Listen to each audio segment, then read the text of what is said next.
onde foi que nós paramos? Na aula passada, que foi na segunda-feira, nós falamos sobre limites de funções de duas variáveis. Nós resolvemos aqui alguns limites. E aí você percebeu que em cálculo 2, você pode usar fatoração, você pode usar produtos notáveis, multiplicar pela raiz, só que positiva e tudo mais, não sei o que, aquilo que a gente já fez. Você não pode usar L'Hopital, né, já que nós não temos uma versão abrangente, uma amplamente divulgada de L'Hopital. Enfim, mas você pode usar o teorema do confronto, que inclusive é uma ferramenta importantíssima para a gente. Só que nós não vimos ainda como é que você trabalha com limites que não existem, porque isso pode acontecer. Eu posso te dar um limite e na hora que você for resolver, você descobre que ele não existe. Nesse caso, como é que a gente prova que o limite não existe? Então, antes de eu falar desse assunto, eu queria só fazer uma observação aqui com vocês. Então, olha só. Essa observação parece que não tem nada a ver, mas depois vai fazer todo sentido na cabeça de vocês, tá? Então, podem confiar. Então, ó, digamos que eu tenho aqui três funções diferentes. Eu coloquei aqui para vocês. A primeira é uma função de duas variáveis, onde você tem x² mais y². Você sabe mexer com essa função, você sabe até fazer o gráfico dela. Isso aqui é o gráfico do paraboloide. Nós já fizemos aqui em sala. Aqui embaixo eu tenho outras duas funções. Só que essas funções aqui não são funções de duas variáveis. São funções vetoriais, que nós também já vimos ao longo do nosso curso. Então, você já sabe que, por exemplo, essa função aqui, o domínio dela é o R2. O contradomínio são os reais. E aqui é o contrário. O domínio são os reais e o contradomínio é o R2. Muito bem. Quando você olha para esse tipo de função, ó, se você reparar, você pode fazer a composição de uma função de duas variáveis com uma função vetorial de duas coordenadas. Faz sentido eu fazer a composição delas. Como é que seria isso? Vamos lá. Por exemplo, se eu te pedisse, olha, coloca aí para mim quem é a f bola alfa 1. O que seria isso? Estou falando, ó, eu quero fazer a f composta com alfa 1. O que seria f composta alfa 1? Seria, gente, que eu vou colocar aqui, mas isso aqui é só porque no final vai ficar t, mas o que seria f composta alfa 1? Seria f de alfa 1 de t. Tá? Então, a composta f composta com alfa 1 seria f de alfa 1. Quem é alfa 1 de t nesse caso? Alfa 1 de t não é esse par ordenado aqui, 0 e t? Então, essa composta aqui seria f de 0t. Então, olha só, quando eu quero calcular f de alfa 1, nada mais é do que eu calcular f de 0t, já que a minha curva alfa 1 de t é essa curva aqui de coordenadas 0 e t. Você sabe calcular isso daqui? Sabe. Porque ó, quem é f de xy? Não é x² mais y²? Então, quem vai ser f de 0t? No lugar do x, você vai colocar 0. No lugar do y, você vai colocar t. Quando você substitui, faz essa substituição bem aqui, ó, vai ficar como essa função? 0 no x, vai zerar, t no lugar do y. Então, quando eu faço essa composição, olha o que eu tenho, uma função t². Então, perceba ó, que eu consegui calcular tranquilamente essa composição. Eu também poderia compor f com alfa 2. Nesse caso, como seria f de alfa 2 de t? Aí você tem que pensar, ora, quem é alfa 2 de t? É esse par ordenado, tt. Então, na verdade, isso aqui eu quero calcular o f de tt. Só que quem é f? É essa função. Então, no lugar do x, eu vou colocar t. No lugar do y, eu também vou colocar t. Então, vai ficar t² mais t². Nesse caso, eu vou ter 2t². Entendendo como é que faz essa composição de f com alfa 1, f com alfa 2, eu poderia colocar qualquer outra função aqui, sei lá, t² cosseno t. Aí o que eu ia fazer? No lugar do x, eu ia colocar t², ia ficar t²², ia ficar t², e aqui ia ficar cosseno ao quadrado. E aí você poderia fazer várias vezes isso. Tudo bem. Agora, a minha pergunta é a seguinte. Quando eu faço essa composição, eu estou, na verdade, alterando, de certa forma, o caminho que eu estou seguindo no meu domínio. Como assim, professor? Vamos lá. Se eu fosse te perguntar qual é o domínio dessa função f? Você vai me responder, ora, não tem nenhuma restrição. Então, o domínio, nesse caso, é todo o R2. Agora, se eu pedir para você, ok, agora represente para mim esse domínio. Como é que você vai representar o R2? Só fazer o plano cartesiano. Acabou. Então, se eu quisesse representar o domínio dessa função f, eu simplesmente faria aqui, ó, o plano cartesiano.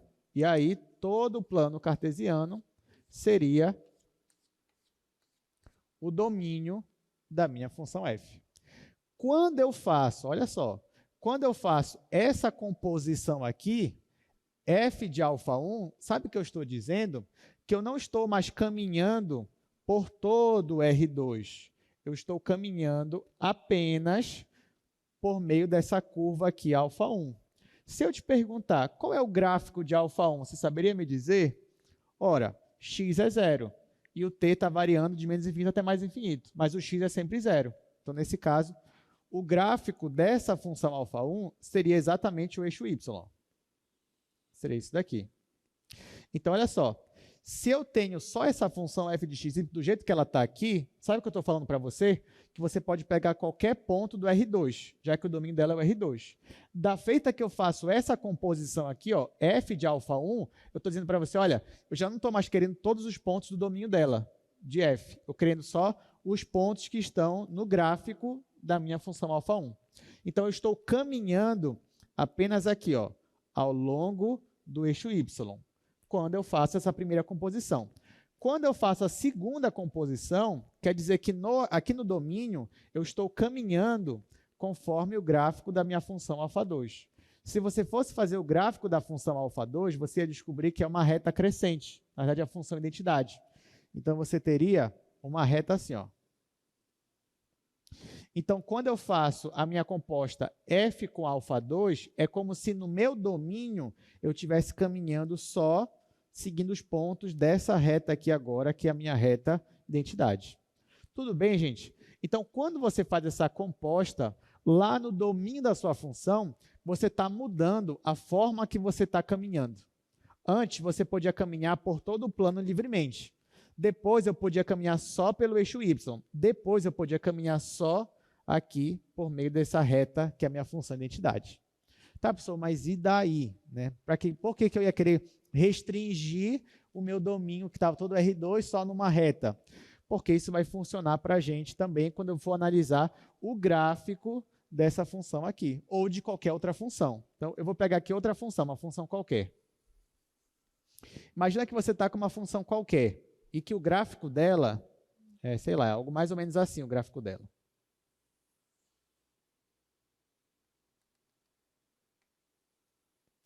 Ó, imagine que isso aqui é a superfície, é o gráfico de uma função de duas variáveis.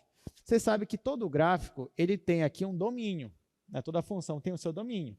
No caso de uma função de duas variáveis, a superfície dela é tridimensional, mas o seu domínio ainda está aqui no plano, né? O seu domínio ainda é bidimensional. Então, vamos imaginar que o domínio dela é essa projeção aqui embaixo. Ó. Essa projeção aqui embaixo. Então, este é o gráfico, esse aqui é o domínio. Agora, bora dizer que eu vou escolher um ponto para eu analisar o limite nesse ponto. Então, eu vou escolher um ponto aqui no meu domínio. Bora dizer que eu escolhi esse ponto bem aqui. Esse ponto, bora dizer que é o ponto, sei lá, AB. A em x, B em y. Vamos dizer, não precisava, mas bora dizer que esse ponto ele está no domínio da minha função. Mas, como eu disse, poderia não estar. Tá? Mas vamos dizer que está. Então, se ele está no domínio da minha função, ele tem um valor aqui na imagem. Vamos dizer que esse ponto é referente na superfície a esse pontinho bem aqui, ó, ao valor dessa imagem aqui, dessa altura. Tá? Olha só, o que acontece quando... O que vocês acham que acontece nesse caso aqui, quando eu me aproximo desse ponto aqui no meu domínio? Conforme eu for me aproximar desse ponto, aqui em cima na superfície, eu vou estar me aproximando desse valor aqui. Tudo bem? Só que agora eu te pergunto, de quantas formas possíveis você pode se aproximar desse ponto? Infinitas formas. Só que era assim lá em cálculo 1? Não. Lá em cálculo 1, lembra lá de cálculo 1, quando você tinha o gráfico de uma função, ó, você tinha aqui o gráfico de uma função. Aí você queria se aproximar aqui de um ponto aqui no domínio, de quantas formas você podia se aproximar desse ponto aqui no domínio, lá no cálculo 1? Apenas de duas formas. Quais são as formas? Ou pela direita ou pela esquerda. Não era isso? Então, ou pela direita ou pela esquerda. Aqui em cálculo 2, não. Você pode se aproximar desse ponto vindo aqui, ó, em linha reta, uma reta horizontal. Você não pode fazer isso? E passar por esse ponto? Pode. Aí, aqui em cima é como se você estivesse fazendo, sei lá, algo assim, mais ou menos, esse caminho aqui. Mas você estaria passando por esse ponto aqui quando você chegasse nesse daqui. Só que qual seria uma outra forma de me aproximar desse ponto? Eu poderia me aproximar verticalmente, assim, ó. Seria uma outra forma de me aproximar dele? Seria. Nesse caso, aqui em cima, eu também estaria me aproximando desse ponto. Então, seria algo mais ou menos assim. E aqui embaixo, gente, será que só tem dessa forma, vertical e horizontal, para me aproximar? Não, tem infinitas formas. Eu poderia me aproximar por meio aqui, ó, de uma função assim. Poderia me aproximar por meio de uma parábola assim. Enfim, então você já percebeu que na hora que você for analisar um pontinho, o limite nesse ponto, você pode se aproximar dele de infinitas formas diferentes.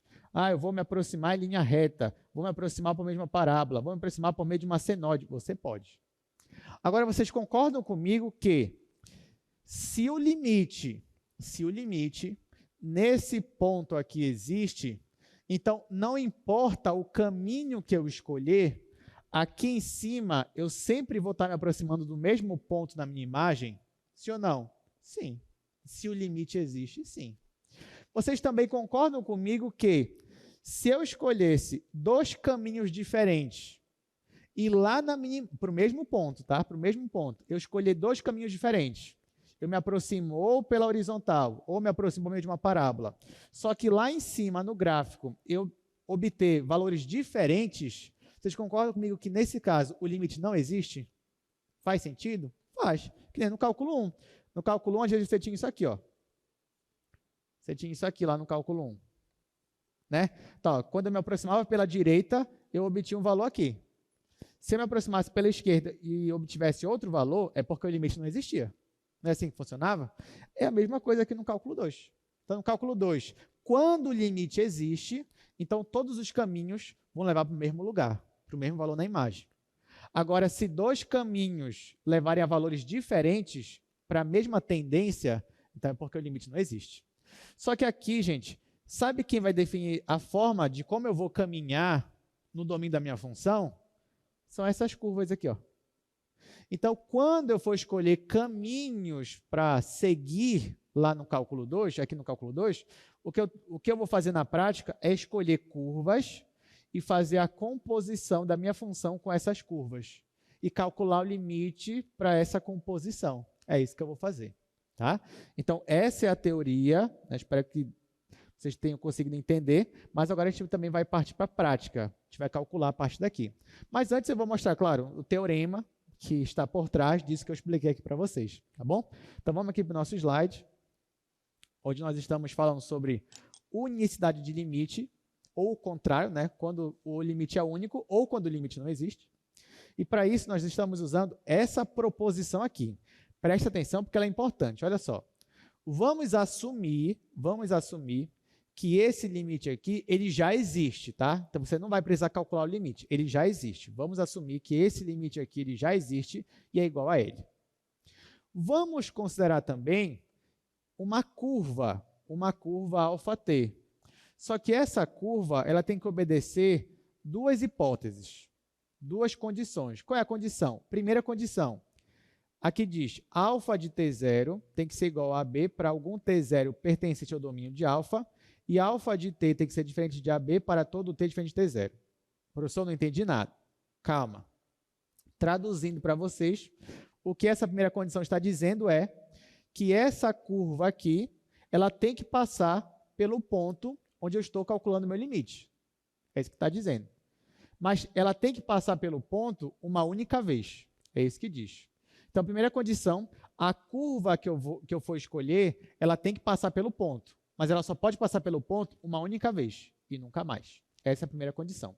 A segunda condição é mais simples de entender, ele só pede que a minha curva αt seja contínua nesse ponto t0.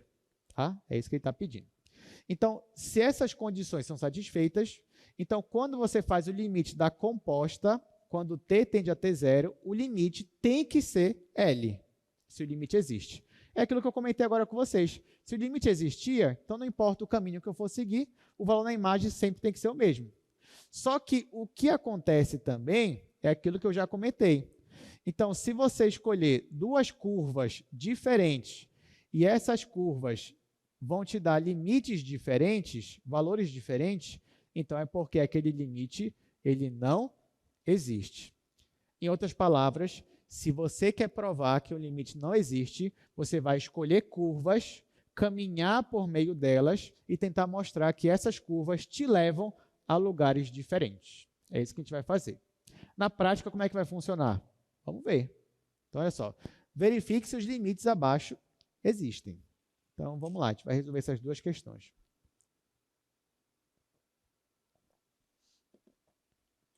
Gente, isso daí é muito legal, tá? Muito legal mesmo.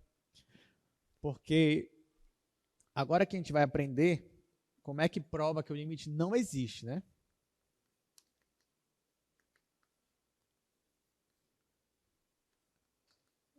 O limite x² menos y² sobre x² mais y². Isso quando x e y tende a 0, 0. Vamos resolver esse limite aqui. Olha só. Até então, a gente só sabia mostrar quando o limite existia. Como é que a gente mostra que o limite existe? Você pode tentar a fatoração, só que nesse caso aqui, a fatoração ela não vai te ajudar. Você pode fatorar isso daqui, mas você não vai conseguir simplificar. Note que isso aqui está dando 0 sobre 0, está dando uma determinação. Você não vai usar L'Hopital. Como é que a gente fazia, então, na aula passada? A gente usava principalmente o teorema do confronto ou uma consequência dele. Como é que era isso? Você pegava uma função, dividia como se fosse o produto de duas funções, mostrava que uma ia para 0 e a outra era limitada. E aí, se isso acontecia, o limite existia para 0. Acabou. Só que nesse caso aqui, você também não vai conseguir resolver dessa forma. Então, veja bem. Toda vez que você se deparar com o limite, você tem duas escolhas. Ou você vai tentar provar que o limite existe, ou você vai tentar provar que o limite não existe. Pode ser que a escolha que você fizer por primeiro seja a escolha errada. Então, pode ser, por exemplo, que você escolha tentar provar que o limite existe. Mas você pode tentar e nunca conseguir, porque talvez esse limite não exista. Então, quando você tentar muito por esse caminho e não conseguir, você volta para a estaca 0, você vai falar, olha, se eu não conseguir provar que o limite existe, talvez seja porque ele não existe. Aí você vai tentar provar agora que ele não existe. Então, essa é a ideia. Então, aqui limite, você vai ter dois caminhos a seguir, duas escolhas a fazer. Mas, claro, com a sua experiência, resolvendo muito exercício, uns 20 por dia, passou a madrugada fazendo exercício, você vai ganhar tanta experiência que você vai olhar para isso daqui e você vai dizer, já sei, esse daí não existe. E realmente, esse daí não existe. A gente vai tentar provar agora que ele não existe. Como é que prova que um limite não existe? Usando aqueles caminhos, usando curvas. Então, agora a gente vai fazer desse jeito, como eu falei. Então, olha só. Eu vou escolher duas curvas e vou fazer a composição delas. Não pode ser qualquer curva, tem que satisfazer aquelas condições. Então, vamos lá. Primeira curva que eu vou escolher é essa daqui, ó, gente. Alfa1 de t igual a, sei lá, 0t. Vamos escolher esse daqui, 0t. Gente, primeira pergunta que eu faço para vocês. Essa curva, ela passa pelo ponto 0, 0, que é onde eu estou analisando o limite? O que vocês acham? Passa, né? Passa. Quando t igual a 0, isso aqui dá 0, 0. Então, ela passa por esse ponto aqui. Ela passa uma única vez por esse ponto? Também, só uma única vez. Só quando t igual a 0. Para ter qualquer outro valor, ela não passa. Então, ok, satisfaz a primeira condição. Segunda condição, essa função é contínua? O que vocês acham? Sim, ela é contínua. Né? Como é que sabe, né? Olha cada coordenada. Olhando cada coordenada é contínua. A gente já viu isso em sala. Beleza, então, essa curva aqui, eu posso usar ela para tentar provar que o limite não existe. Agora, eu vou fazer a composição. Vamos chamar isso daqui tudinho de função f, f de xy. Então, aqui, ó, eu vou fazer a composição f de alfa1 de t, que foi a mesma coisa que eu fiz no início da aula. eu vou fazer essa composição e eu vou calcular um novo limite agora. Não é mais para x tendendo a 0, 0. Agora eu estou mexendo no limite com t. Então, olha só, agora eu quero que essa curva chegue no 0, 0. Chegue não, né? Mas se aproxime do 0, 0. Para essa curva se aproximar do 0, 0, o t ele tem que tender a quanto, gente? Tem que tender a 0, né? Quando o t tende a 0, essa curva se aproxima do 0, 0. Então, agora eu vou calcular esse limite aqui, tá? Vamos lá. Como é que eu calculo esse limite? Eu vou fazer essa composição aqui, f de α1 de t. Mas quem é α1 de t? É 0t. Então, eu vou fazer f de 0t. É isso que eu vou fazer, quando t tende a 0. Então, ó, eu vou olhar para a minha função, no lugar do x eu vou colocar 0, no lugar do y eu vou colocar t, para essa função aqui. Então, aqui vai dar 0. Vamos lá, vai ficar limite de 0 ao quadrado menos, no lugar do y eu vou colocar t quadrado, dividido, aqui embaixo, 0 ao quadrado mais t quadrado. Isso quando t tende a 0. Isso aqui tá mais fácil de calcular, né? Porque vai ficar limite, aqui é 0, então vai ficar menos t quadrado sobre t quadrado, quando t tende a 0. Esse limite aqui você consegue resolver, porque dá para simplificar esse com esse, e no final o limite deu menos 1.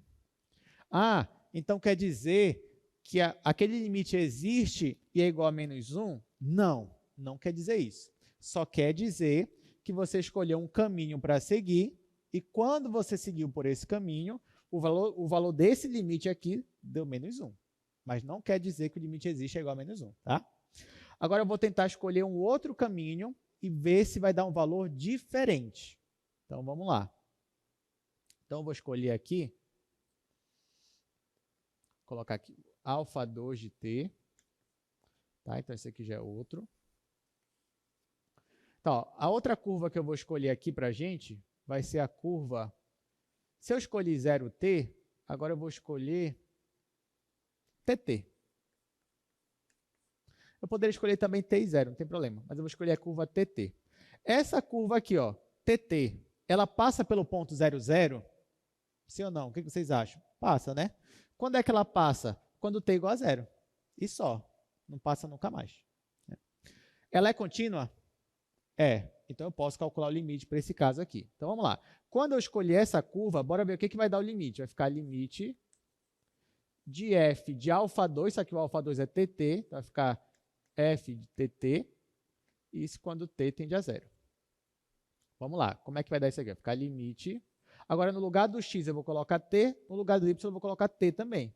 Então, vai ficar t quadrado menos t quadrado dividido por t quadrado mais t quadrado.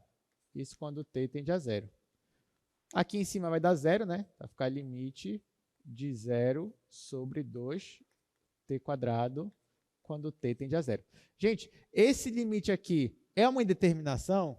Sim ou não? Resposta é não. Não é uma indeterminação. Professor, mas não vai ficar 0 sobre 0? Mas por que não é uma indeterminação? Porque o numerador, aqui nesse caso, ele não tende a 0. Ele é o próprio 0. Tudo bem?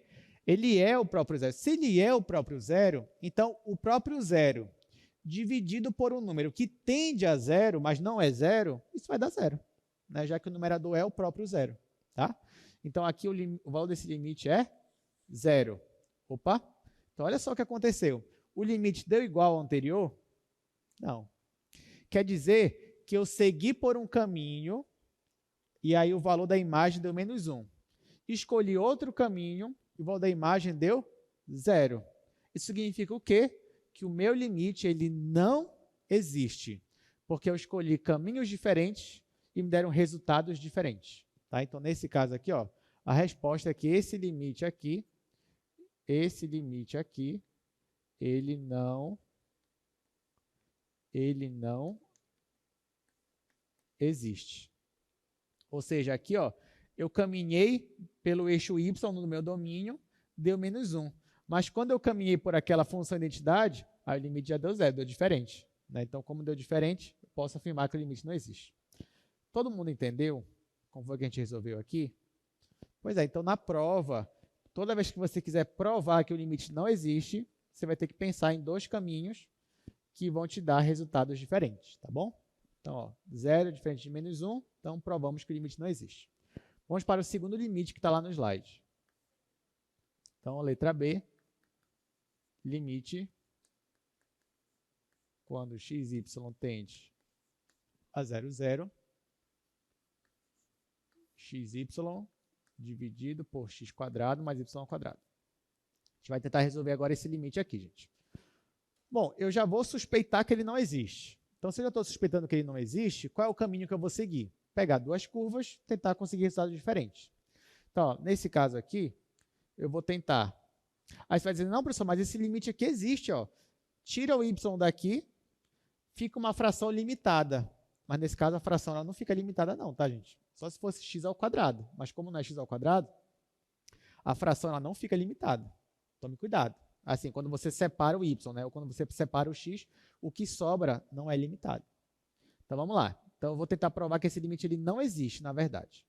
Então, ó, a primeira curva que eu vou pegar aqui é a curva t0.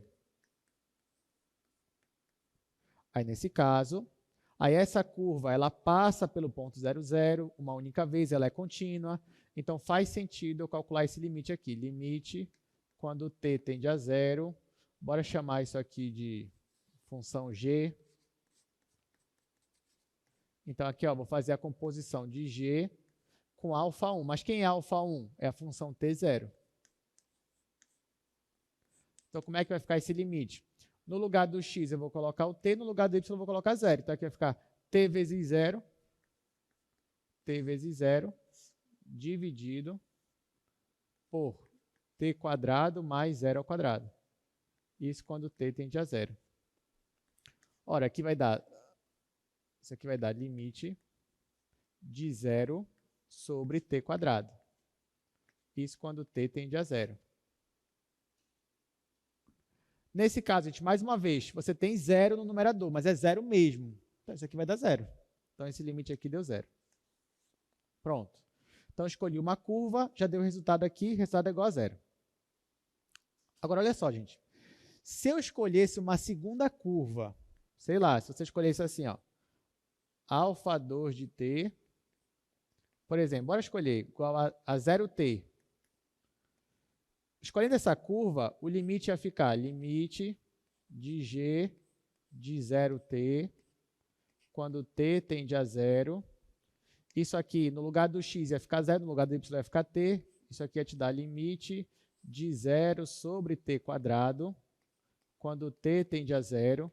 Isso aqui deu 0 de novo. Olha só, eu escolhi dois caminhos diferentes que me deram o mesmo resultado.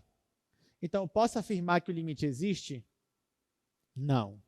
Você nunca pode usar esses caminhos para afirmar que o limite existe. Você só pode usar eles para provar que o limite não existe. Tá? Professor, mas por que se eu tentei dois caminhos e deu certo? Porque você não tentou todos os caminhos. Eles são infinitos caminhos, né? Se você tentasse os infinitos caminhos, todos dessem 0, tudo bem. Mas eles são infinitos. Oi, Jorge, diga. Você pode vir aqui no microfone, Jorge? Sua pergunta parece ser muito interessante. Toda a turma quer ouvir a sua pergunta. Diga aí seu nome, seu curso. Boa tarde, Jorge, de Engenharia Elétrica. Não, é só porque uma vez eu vi que para provar algumas coisas na matemática, existe um método que é indução infinita, se eu não me engano o nome. Aí eu queria saber se teria como aplicar aí ou não tem como, porque são duas variáveis e não só uma. É porque a indução, Jorge, a gente usa mais ela em teoria dos números, por exemplo, quando você está trabalhando com números naturais, e aí você quer provar que se funciona para... Você assume que funciona para K e prova que vale para K mais 1. Isso engloba todos os naturais, por exemplo. Então, por exemplo, como é que funciona a indução? O método de indução para demonstrar alguma coisa. Tu quer demonstrar alguma fórmula da teoria dos números. Aí o que tu faz? Tu quer mostrar que vale para todo número natural. Exemplos são os mais clássicos. Então, tu prova primeiro que vale para n igual a 1, ou n igual a 0, depende do caso. E depois, tu vai assumir que vale para o n igual a k. K é um número inteiro, um número natural geral. Você assumindo que vale para k, você prova que vale para K mais 1. Com isso, você está provando que vale para todo N natural. Então, dependendo do caso, isso vale muito na teoria dos números, tá? Aqui em análise, já é mais difícil de você usar esse método porque está trabalhando com números reais e outras coisas. Mas não quer dizer que ele nunca apareça. Porque, por exemplo, quando você vai estudar análise mesmo, que você vai estudar sequências, e aí você pode usar algum método de indução para provar que alguma sequência segue um padrão. Enfim, não é que ele nunca vai aparecer. Mas nesse caso aqui não vai servir para a gente, porque a gente está lidando com funções, com curvas bidimensionais. É diferente de lidar com números naturais, por exemplo. Eu não estou dizendo que lidar com números naturais seja muito mais fácil, porque na teoria dos números tem coisas ali bem complicadas também. Mas estou dizendo que o método de indução ele serve mais para esse caso do que usando aqui numa questão de funções curvas, né, bidimensionais. Tá? Mas, dependendo da situação, não estou dizendo que nunca vai aparecer esse método. Pode ser que apareça em algum momento. Tudo bem? Muito boa essa pergunta, Jorge. Palmas para a pergunta do Jorge. Excelente. Você já pensou em fazer matemática, Jorge? Dá não, mas olha, é algo a se considerar, viu? Ou então um mestrado em matemática, um doutorado. Quem sabe até o final do curso, né, Jorge? A gente não te convence aí. Então, porque essa pergunta foi muito boa. Tá, então vamos lá. Bom, já escolhi duas curvas, deu o mesmo resultado. Eu nem queria que desse o mesmo resultado, eu queria que desse um resultado diferente. Então, vou escolher uma terceira curva. A terceira curva que eu vou escolher vai ser a curva TT. Quando eu jogo essa curva TT, vai ficar limite de G. Deixa eu fazer mais para o lado aqui. Olha só, vai ficar limite de G de TT. Isso quando T tende a 0. No lugar do X eu vou colocar T, no lugar do Y eu vou colocar T. Então vai ficar T vezes T, T quadrado. Vai ficar limite de T quadrado dividido. Aqui ó, vai ficar T quadrado mais T quadrado. Vai ficar 2T quadrado. Quando T tende a 0.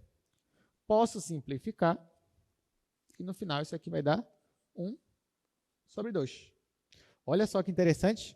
Escolhi um caminho diferente e me deu um resultado diferente. Então, como eu escolhi curvas que o resultado divergiu aqui, aqui era 0, aqui também, mas aqui era meio, então o que eu posso afirmar desse limite aqui? Que ele não existe. Então, vou até colocar na simbologia matemática aqui, assim, símbolo de não existe. Então, esse limite aqui ele não existe. Acabei de provar isso usando curvas. Alguma dúvida? Todo mundo entendeu o que a gente fez aqui? Então, na prova, né, você já sabe aí como prosseguir. Muito bem, gente. Então, vamos para a nossa aula de funções contínuas agora, tá bom? Vou mudar aqui o nosso slide. Vou passar aqui agora para o slide de funções contínuas. Essa aula a gente até ia dar na aula passada, tá? Na quarta-feira passada. Mas não se preocupe, que esse assunto aqui, ele é até mais rápido de se ver, porque fica bem fácil, agora que você já sabe o que é um limite, fica fácil a gente definir o que é uma função contínua. Então, olha só, qual é a definição de função contínua? Ora, a definição de uma função contínua é quase a mesma definição de limite, só que a única diferença é que ao invés de eu considerar aqui um L, esse L, que ia ser um número real qualquer, não é mais L, é o valor da função naquele ponto, é o f de A. Então, uma função ela é contínua quando o limite existe e o limite coincide com o valor da função naquele ponto. Isso é uma função contínua. Tudo bem, gente? Que é a mesma definição lá do cálculo 1. Agora, detalhe, só faz sentido eu falar de função contínua se o ponto fizer parte do domínio. Se ele não fizer parte do domínio, faz sentido? Não, porque eu não vou nem conseguir calcular o valor da imagem. Como é que eu vou comparar o valor da imagem com o limite se eu não consigo nem calcular o valor da imagem? Então, não faz sentido. Então, toda vez que eu falar de função contínua, eu estou falando de pontos do domínio da minha função. Tudo bem? Beleza, então vamos lá. Então, olha só. A gente não vai fazer esse exercício, mas pode ficar para casa, mas não se preocupe que ele é bem simples. Verifique se essa função aqui é contínua nesse ponto 1 e 2. Gente, como é que você ia verificar? Você ia calcular o limite. O limite dessa função para esse ponto aqui. Aí sabe o que você ia fazer? Você ia usar aquelas propriedades de limite. Limite da soma é a soma dos limites, tira a constante do limite. Quando você fizesse isso, quanto é que ia dar isso daqui? De cabeça, vamos lá. Quanto é que ia dar esse limite aqui? Faço aí, quanto é que ia dar esse limite? 10, né? Muito bem, 10. Agora, qual é o valor da função nesse ponto? Calculo o f de 1, 2. Quanto é que ia dar o resultado? 10 também. Né? 10 também. Então, se o limite existe é igual a 10, o valor da função também é igual a 10, então é porque essa função ela é contínua nesse ponto. Aí você, professor, mas por que eu quero saber quando uma função é contínua? Gente, quando você sabe que uma função é contínua, isso é a melhor coisa. Sabe por quê? Porque na hora que você vai calcular o limite e você já sabe que aquela função é contínua e aquele ponto faz parte do domínio, então calcular limite nesse caso se resume a calcular o valor da imagem da função. Aí, nesse caso, sim, você pode fazer aquilo que você queria fazer desde o início. Só substituir o x pelo valor, o y pelo valor. Porque a gente gosta disso, né? Quando está vendo o limite, a gente quer logo substituir. Mas não pode ainda. Você vai usar propriedades. Mas se você sabe que a função é contínua naquele ponto, aí sim, você pode ser feliz, substitui, só substitui, calcula a imagem, acabou e pronto. É isso. O limite vai dar igual. Tá bom? Então, vamos lá. Aqui o exercício 2. Mesma ideia. Você poderia pegar um ponto aqui geral, um ponto A, B, C. Calcular o limite nesse ponto, você conseguia provar que o limite também seria igual ao valor da função naquele ponto. Tá, só que, na verdade, aqui, a gente vai usar algumas propriedades para saber quando uma função é contínua ou não. Olha lá, primeira propriedade. Toda função constante é contínua. Tá, isso aí é ok, né? Então, se a sua função é constante, ela é contínua. Outra, se a sua função nada mais é do que o valor de uma das coordenadas, então ela também é contínua. Terceira propriedade, e essa daqui é bem importante. Essa propriedade diz que se você pegar uma constante e multiplicar por uma função, e essa função já era contínua, então ela continua contínua. Se você somar duas funções contínuas, vai dar uma função contínua. Mesma coisa se você multiplicar, mesma coisa se você dividir, desde que o denominador seja diferente de zero. Tá? Então, se você combinar funções contínuas, vai dar função contínua. É isso que está dizendo. Bom, sabendo disso, nós podemos então afirmar que toda função polinomial de duas variáveis é contínua, porque um polinômio vai ser o quê? Um produto, uma soma, multiplicação lá por um escalar. Então, você pode afirmar. Agora, quando você vê um polinômio, você já pode dizer, esse polinômio é uma função contínua. A mesma coisa vale para a função racional, ou seja, a função lá de divisão, né? Já que você tem uma divisão ali de polinômios, você pode usar as propriedades para dizer que essa função também é contínua. Lembrando, contínua dentro do domínio dela, tá bom? Quarta propriedade, acho que é a última aqui. Quando você faz uma composição de funções e as funções são contínuas, a composição delas, naquele ponto, também vai ser contínua. Então, a composição é contínua, a soma, a multiplicação, a divisão, tudo isso dá funções contínuas. Bom, então olha só, exercício 3. Determine os pontos de continuidade das funções abaixo. Tem o item A e o item B. O item A eu vou fazer, o item B eu vou deixar para casa. Aliás, o item B é bem interessante, tá? Até peço para vocês tentarem fazer na casa de vocês. Vamos fazer aqui nesse quadro.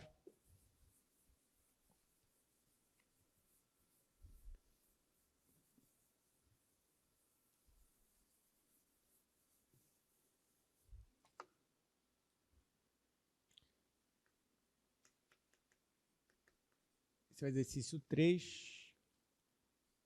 Letra A. A minha função f de x, y é o log natural de x² mais y² menos 9. Vamos fazer essa questão aqui, gente. Olha só. Essa questão aqui, ela pede para você determinar os pontos de continuidade da minha função. O que quer dizer que ele quer saber para quais valores de x e y essa função aqui é contínua. É isso que ele quer saber. Pois bem, só que vamos lá, vamos analisar essa função com calma. Dentro do parêntese, você tem um polinômio. Sim ou não? O polinômio é uma função contínua? Sim. Fora do parêntese, você tem uma função log natural. Essa função log natural é contínua? Sim, também, é contínua. Então, a composição de uma função log com uma função polinomial vai ser contínua?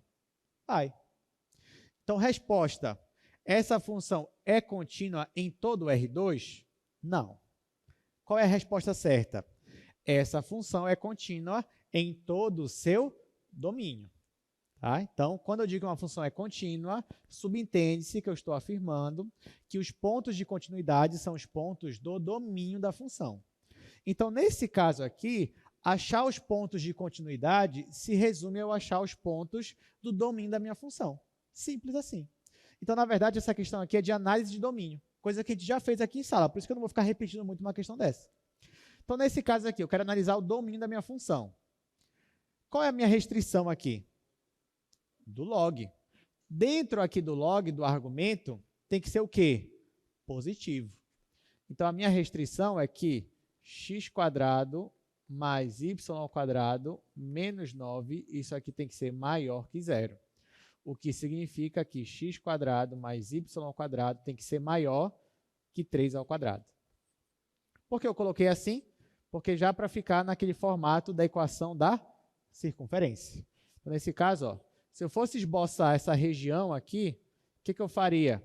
Eu faria uma circunferência de centro na origem e raio 3. Então, faria aqui, ó, centro na origem e raio 3. Aí eu te pergunto, esses pontos aqui são os pontos do lado de fora da circunferência ou de dentro? De fora, porque é maior. Então, aqui, ó, maior. Bem, já estou ouvindo aqui o pessoal falando a resposta certa. A circunferência, ela faz parte do domínio da função? Não, porque é maior. Se fosse maior ou igual, ela faria parte, mas como é só maior, ela não faz parte. Então, como é que eu represento que ela não faz parte? É só eu tirar essa linha contínua. Ó, então, quando eu faço isso aqui, eu estou dizendo que a circunferência ela não faz parte do meu domínio. Então, esses aqui são os pontos do meu domínio, que coincidem com os pontos de continuidade da minha função. Então, aqui está a resposta. Então, eu respondi graficamente. Então, esses pontos aqui dessa superfície, aqui que eu risquei, que eu achurei, são os pontos de continuidade da minha função. Tudo bem, gente? Então, pronto. Então, ó, item B, mais uma vez, vai ficar para casa. Eu vou dar só uma dica do item B, tá? Olha só, no item B, você tem a função arcosseno de xy. Gente, a função arcosseno, ela é contínua? Sim, ela é contínua, só que ela é contínua em todo o seu domínio, né? Agora eu te pergunto, qual é o domínio da função arcosseno? Existe arcosseno de 2? Não. Então, o domínio da função arcosseno é de menos 1 a 1. Tá? É de menos 1 a 1, intervalo fechado de menos 1 a 1. Então, isso é só uma dica que vai lhe ajudar a resolver essa questão. Tá? Mas vai ficar para casa. Qualquer coisa, vocês podem falar comigo depois, caso não consigam resolver. Eu até resolvi ela, na verdade, na outra turma. Se você quiser depois olhar a resposta lá, pode ver também. Então, próximo exercício, olha só. Verifique se essa função ela é contínua. Essa função aqui, f de xy. Ó, interessante, porque agora nós temos uma função que é condicionada. Então, a gente vai verificar se essa função ela é contínua.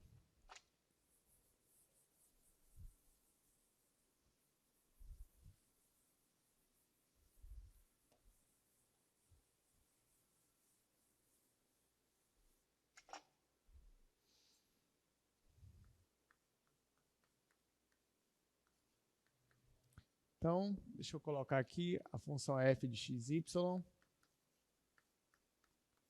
Como é essa função? Ela é x vezes seno de 1 sobre x² mais y². Isso se o xy for diferente de 0, 0. E ela vai ser 0 se o xy for igual a 0, 0. Então, vamos tentar entender isso daqui, gente. Olha só. Essa função aqui, f, ela se comporta dessa forma aqui, quando eu não estou na origem, mas quando eu estou na origem, ela se comporta, ou melhor, quando eu estou na origem, ela é esse valor aqui, ela é o valor 0. Tudo bem? Ok. A primeira coisa que eu te pergunto, qual é o domínio dessa função aqui? O domínio da função aqui seria todo o R2. Você já precisa, mas aqui teria problema no 0, 0. Não, mas quando é 0, 0, não é essa função, é 0 mesmo. Então, domínio todo R2. Agora eu te pergunto, olhando só para a função de cima, então, ou seja, quando eu não estou na origem, a minha função se comporta assim, ó. Essa função aqui, isoladamente falando, ela é uma função contínua? O que vocês acham? Vamos ver. Você tem aqui a função x, é contínua? É. Vezes essa função aqui. Agora, bora analisar essa função aqui. Dentro do argumento, eu tenho uma função racional. Função racional é contínua? É. Porque não é contínua. Ah, professor, mas e no 0, 0? Não, mas estou falando dentro do domínio dela. Então, sim, é contínua. A função c não é contínua? Sim, também. A composta de uma função contínua com outra contínua é contínua? É. E a multiplicação? Também. Então, essa função aqui de cima, isoladamente falando, ela é contínua em todo o seu domínio. Tá? Tudo bem. Então, o que eu posso afirmar com isso? Que quando eu não estou na origem, qualquer ponto fora da origem, a função é contínua lá. E na origem, professor? Na origem é o que eu vou analisar agora. Tá? Porque, cuidado, numa questão dessa, o ponto que você vai ter muita cautela é justamente no ponto onde ocorre uma mudança de função. Nesse caso aqui, qual é o ponto onde a minha função muda? Aqui, ó, no 0, 0. Então, é nesse ponto, principalmente, que eu vou analisar se a minha função é contínua. Eu já tenho o valor da função nesse ponto? Já. A função nesse ponto vale 0. Então, qual é o segundo passo agora? Calcular o limite para esse ponto. Opa, diga lá, Jorge. Daria. Ó, o Jorge já está se antecipando aqui, é isso mesmo. Eu vou fazer isso. Já vou fazer o que você está falando, mas é isso mesmo. Então, olha só. Eu já sei que o valor da função é 0. Agora, eu vou calcular o limite para esse mesmo ponto aqui. Se o limite existir e for igual a 0, então pronto, ela é contínua em todos os pontos. Agora, se o limite não existir, ou existir, mas der outro valor, então ela é descontínua nesse ponto aqui. Então, para fechar essa questão, está faltando eu calcular o limite de f de xy quando xy tende a 0, 0. Ora, o xy está tendendo a 0, 0, mas ele não é o 0, 0. Se ele não é o 0, 0, então a minha função ela tem essa cara aqui de cima. Ó. Então, vai ficar limite de x vezes o seno de 1 sobre x quadrado mais y quadrado, quando xy tende a 0, 0. Aqui eu tenho o produto de duas funções. Gente, alguma dessas funções é limitada? Sim. Qual delas é limitada? Função seno. A função seno está limitada entre o quê e o quê? Entre menos 1 e 1. Então, lembre-se. A função... professor, mas e o argumento? Não interessa. Dentro aqui, ó, se é uma função seno, você coloca aqui, ó, a função seno pode ser entre isso aqui mesmo, 1 sobre x quadrado mais y quadrado, mas como aqui fora é uma função seno, isso aqui é só o argumento dela, então, nesse caso, ela vai sempre estar entre menos 1 e 1. Então, essa função aqui, ela é limitada porque ela é uma função seno. E essa função x aqui, ela vai para 0 nessa tendência aqui? Sim ou não? Quando x tende a 0, 0, essa função aqui x, ela vai para 0? Vai. Por que eu estou fazendo isso, gente? Porque nós aprendemos na aula passada que se você tem um produto de duas funções, uma delas é limitada e a outra vai para 0, então é porque o limite existe e é igual a quanto? É igual a 0. Tá? Nós já aprendemos isso aqui em sala. Isso aqui é uma consequência do teorema do confronto. Então, eu acabei de provar que o limite existe e é igual a 0. Deu igual ao valor da função nesse ponto? Deu. Então, o limite é 0 e 0 também era o valor da função nesse ponto. Então, logo, qual é a nossa conclusão aqui? Nossa conclusão é que f é contínua. Então, se ela é contínua, é porque ela é contínua em todo o seu domínio, que é todo o R2. Então, aqui nós concluímos essa questão. Alguma dúvida aqui, gente? Tudo certinho? Então, próxima questão.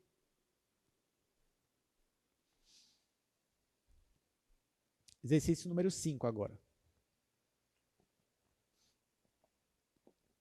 Ó, vamos verificar se essa função aí ela é contínua.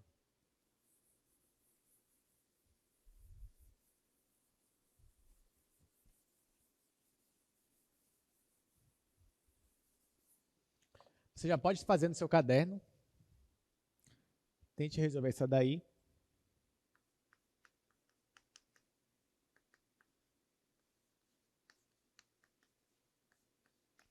Então, g de xy igual x quadrado vezes y, x quadrado mais y quadrado, 1. Isso se o xy é diferente do 0, 0, e ela é 1 se o xy é igual ao 0, 0.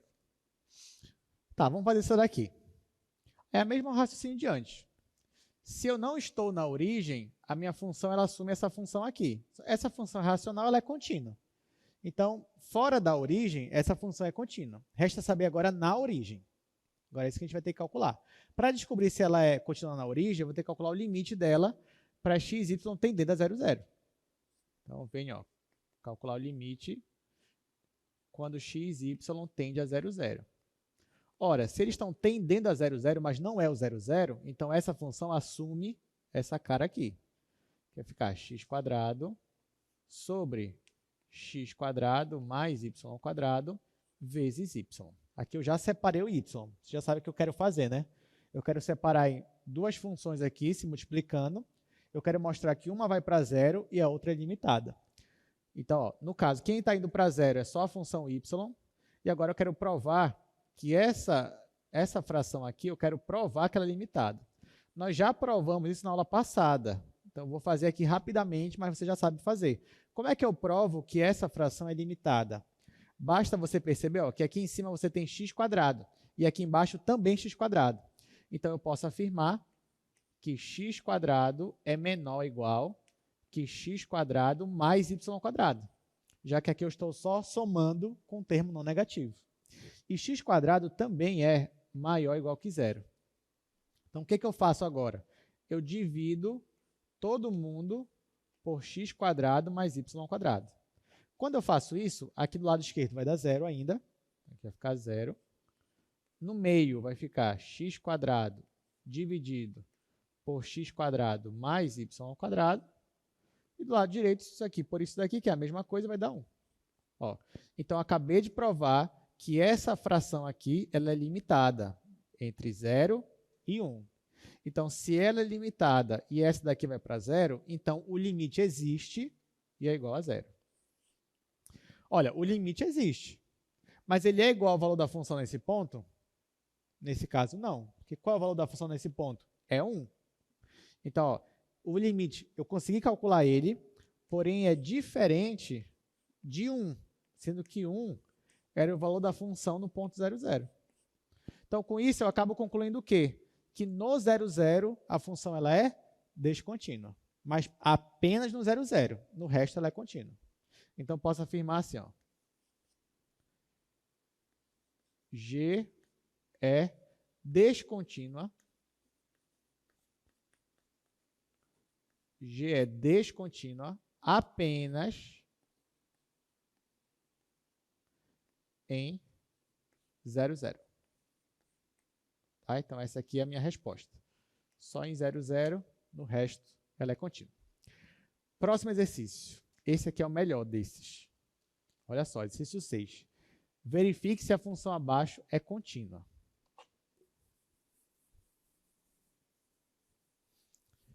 Vamos analisar.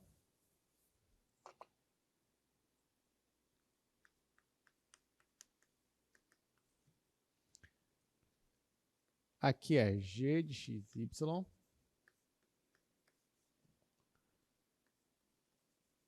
xy sobre x mais y.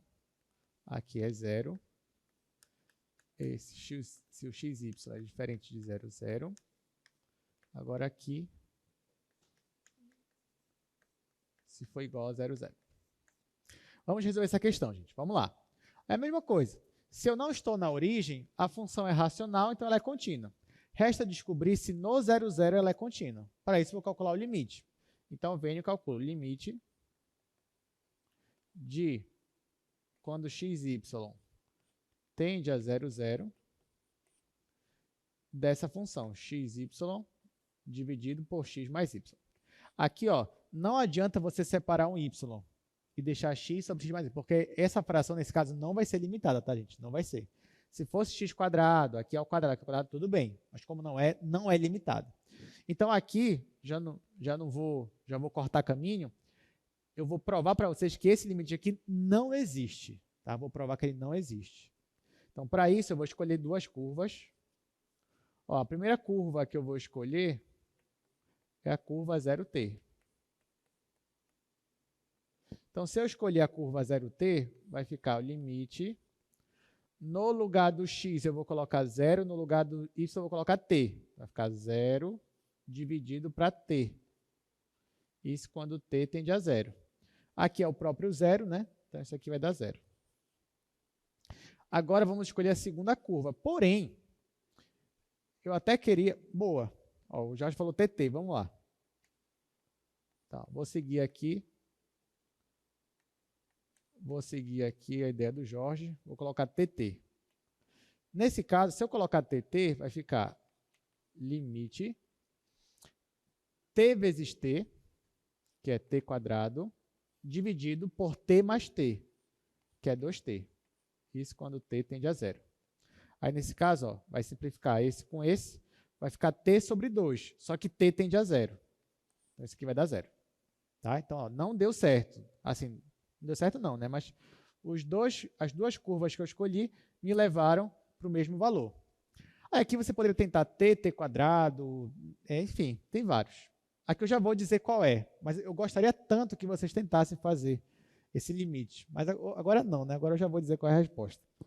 Mas, enfim, olha só qual é a resposta.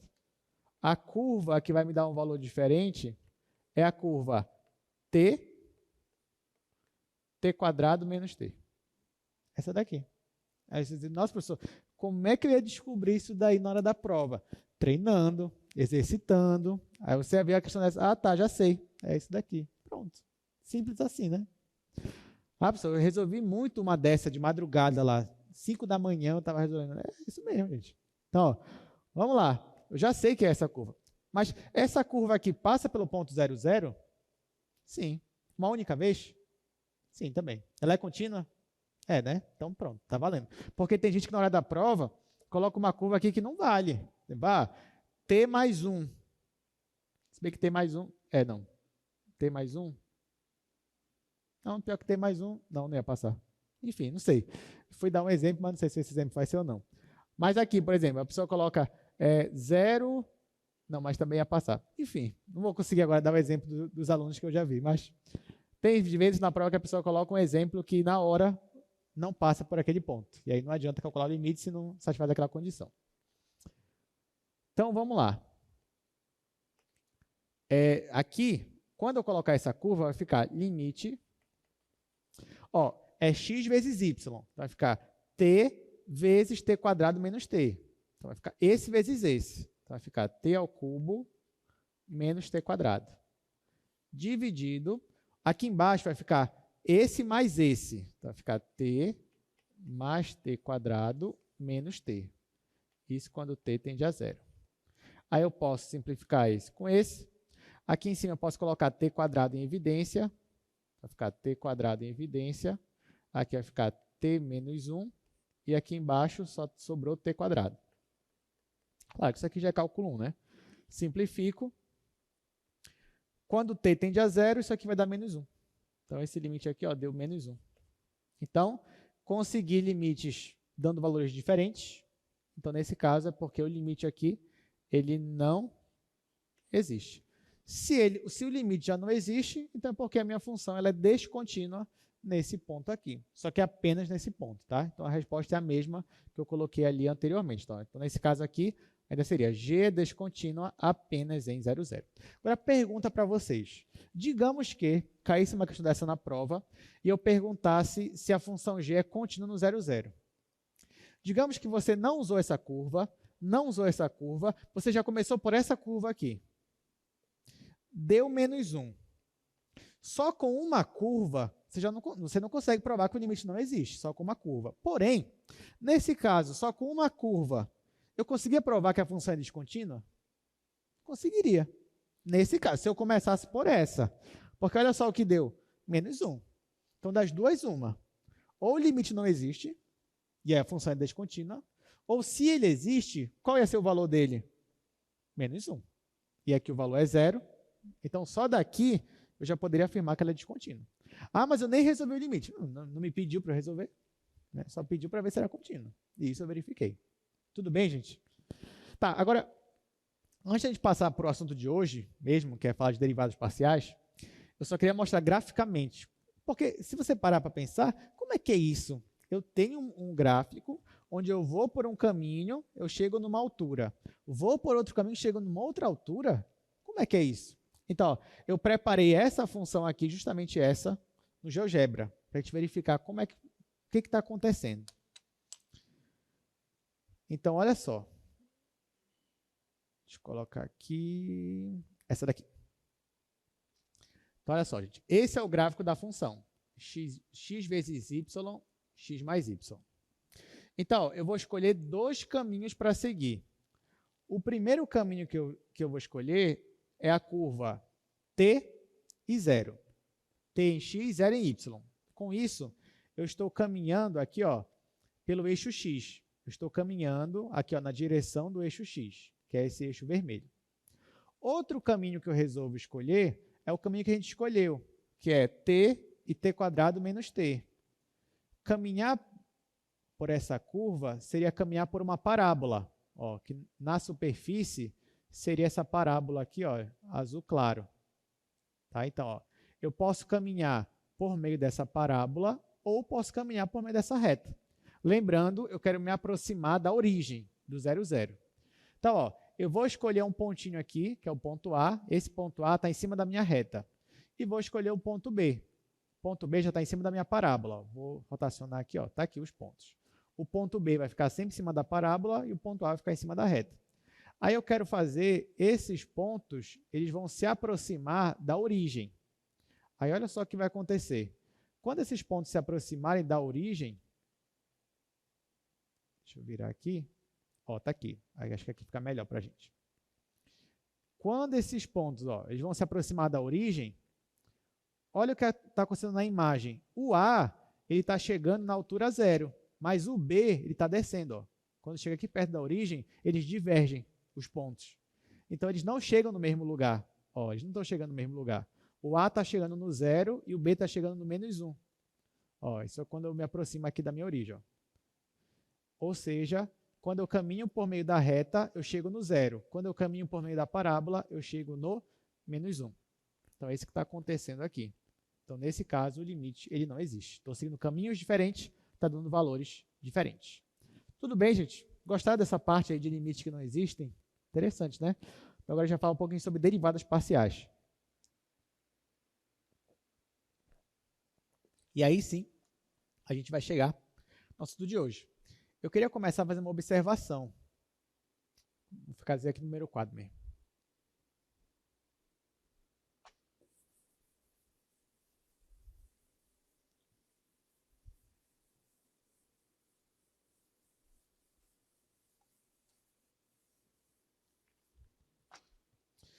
Olha só, gente. Vamos dizer que eu tenho aqui uma função. Vou até usar a mesma função que a gente usou ainda agora, do paraboloide. f de xy é igual a x² mais y².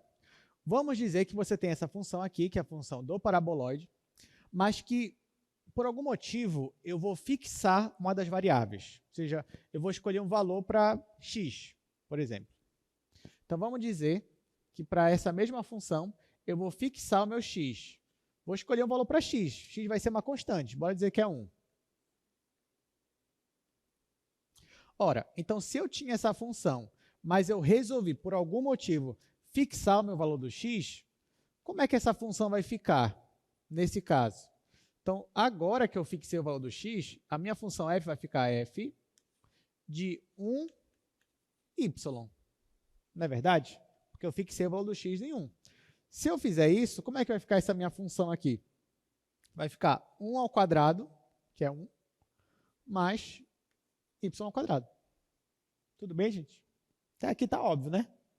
Agora, olha só, vocês concordam comigo que toda vez que eu fixar uma das variáveis, ou seja, eu der um valor para uma das variáveis, nesse caso eu dei aqui o valor para x, isso daqui vai sobrar para mim uma função de uma única variável no final? Ó, porque quando eu coloquei x igual a 1, ficou com isso aqui.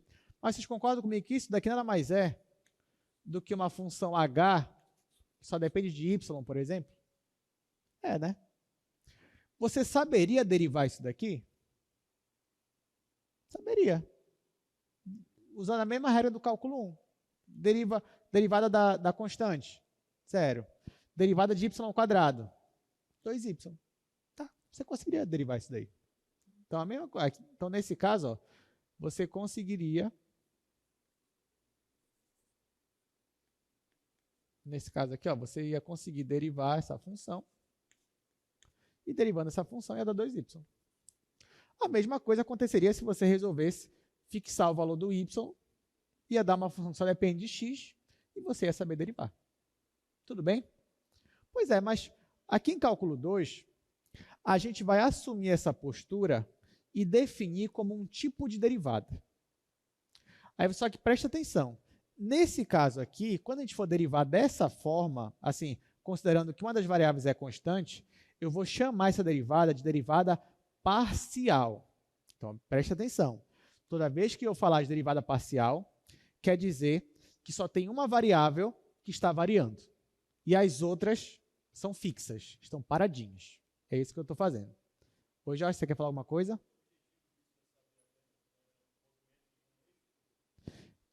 Perfeito. Ó, o Jorge já está pensando aqui na aplicação disso. Por que eu faria isso? Porque, gente, eu podia definir da forma que eu quisesse. Sei lá como eu poderia definir isso aqui. Poderia definir da forma que eu quisesse. Agora, a pergunta é, mas por que eu vou definir dessa forma? Aí já tem uma explicação, digamos assim, geométrica por trás, ou uma aplicação física. Vamos ver geometricamente o que eu estou fazendo aqui? Vamos lá. Já até trouxe aqui o paraboloide. Deixa eu ver se está aqui. Está aqui, ó. Vai aparecer para vocês o paraboloide. Então está aqui ele, ó. Só que, gente, quando eu fixar uma das variáveis, sabe o que eu estou fazendo? Eu estou fazendo a interseção do meu paraboloide com a minha equação x igual a 1. Eu te pergunto, a equação x igual a 1, ela tem um gráfico? Ela tem. Sabe como é o gráfico da função x igual a 1? É um plano. Porque o x está fixo no 1, mas o y e o z estão livres. Isso vai te dar um plano. Então, ó, quando eu faço x igual a 1, é um plano. É esse plano vermelho aqui. Então, na verdade, quando eu fixar uma das variáveis, é como se eu estivesse pegando a minha superfície e cortando ela por meio de um plano, cortando de maneira transversal. É isso que eu estou fazendo. Então, olha só, quando eu fixar, aqui, ó, nesse caso eu fixei o x e cortei aqui meu paraboloide. O que sobrou quando eu fiz esse corte? Isso me deu, aqui, ó, uma parábola. Não foi? Ó? Se você pegar esse paraboloide e cortar com um plano, isso aqui, ó, me deu uma parábola. Só que essa parábola, vocês concordam comigo que ela nada mais é do que uma curva? Ela não é uma curva? Só que o meu x, ele está fixo, e o meu y que está variando. Então, nesse caso aqui, eu consigo calcular a derivada em relação a y. Não consigo? Calcular a derivada em relação a y significa calcular a taxa de variação instantânea numa direção paralela ao eixo y, ou na mesma direção do eixo y. É isso que eu quero dizer. Então, ó, quando eu fixo uma das variáveis, o que eu estou fazendo é reduzindo o meu problema a um problema de calcular a derivada do cálculo 1. E aí, nesse caso, calcular a derivada é como você fazia antes. E quando você calcula essa derivada, você está calculando a taxa de variação instantânea, só que naquela direção. É isso que eu estou fazendo. Tudo bem? E além disso, calcular a derivada seria calcular o coeficiente angular da reta tangente. Então, voltando para cá. Agora que eu fixei o x, eu obtive essa parábola. E aí eu posso escolher um ponto, voltando aqui para o GeoGebra. Posso escolher aqui um ponto, e nesse ponto eu consigo calcular a derivada para esse ponto. E quando eu faço isso, eu estou calculando nada mais nada menos do que o coeficiente angular dessa reta tangente aqui. Então, calcular a derivada parcial, no final das contas, vai se resumir a calcular a derivada do cálculo 1, mas fixando uma das variáveis. É isso que a gente vai fazer na prática. Então, agora bora para o nosso slide. Olha, outro exemplo é você pegar, por exemplo, uma função que seria a função, por exemplo, energia cinética. Como é a energia cinética? mv² sobre 2. Né? Se você for fazer o gráfico disso, ó, você vai ter isso daqui. Tá? Essa é a superfície que vocês estão vendo aí. Vamos dizer que a minha velocidade ela é fixa. Ou seja, eu vou dar um valor para a velocidade. Quando eu fizer isso, é como se eu estivesse cortando aqui, ó, cortando nessa direção a minha superfície. Quando eu faço esse corte, o que vai sobrar é uma reta. Ou seja, quer dizer que nessa direção aqui, a sua função ela se comporta como uma função linear. Nessa direção que eu estou olhando aqui, que é na direção do eixo vermelho aqui. Mas eu também poderia fazer um corte na outra direção, na direção do eixo Y, digamos, ou do eixo X. Quando eu faço um corte na outra direção, o que sobra para mim é um pedaço de uma parábola.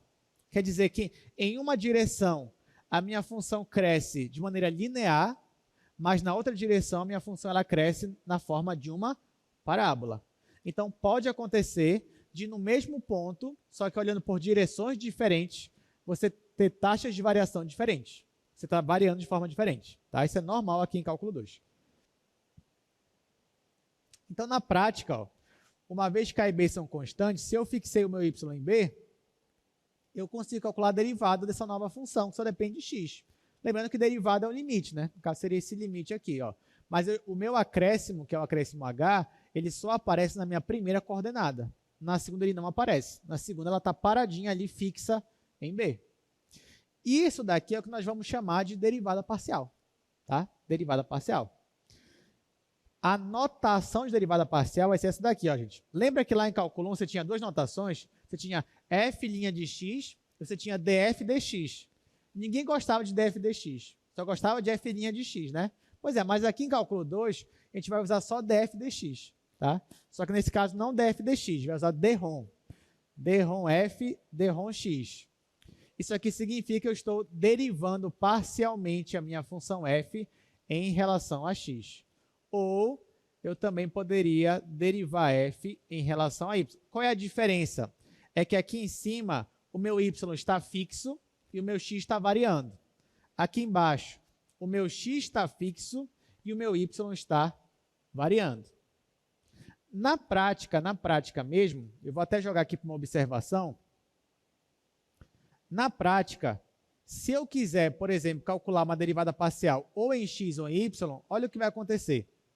Para eu calcular a derivada parcial de f em relação a x, basta eu considerar que y é uma constante, porque y não vai estar fixa, não vai estar parada. Então, a gente vai considerar y como se fosse uma constante e eu vou derivar somente em relação a x. Se eu quiser calcular a derivada de f em relação a y, então eu vou considerar que x é uma constante e vou derivar só em relação a y. É isso que eu vou fazer.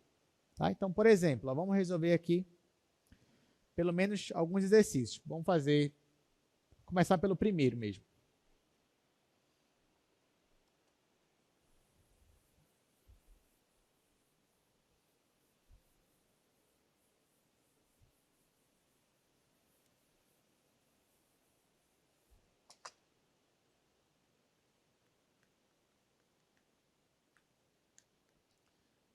Então, vamos lá. Ele quer que eu calcule as derivadas parciais dessa função aqui, gente.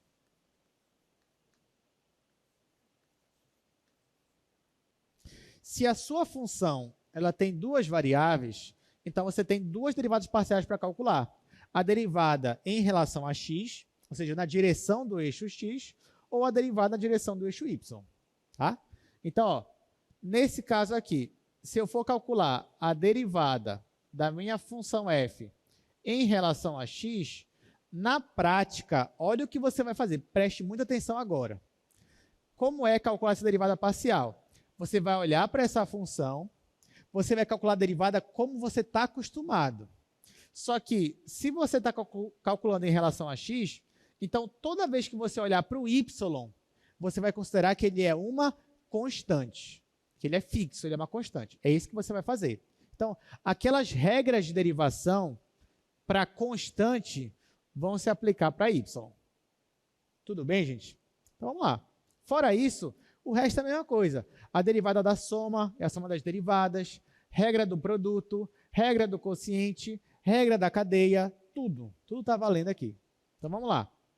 Nesse caso, a derivada da soma é a soma das derivadas. Então, eu vou derivar esse, depois eu vou somar com a derivada desse. Gente, qual é a derivada de 3x²? 6x. Então, aqui vai ficar 6x. Mas, qual é a derivada desse daqui? Ó? Eu estou derivando em relação a x.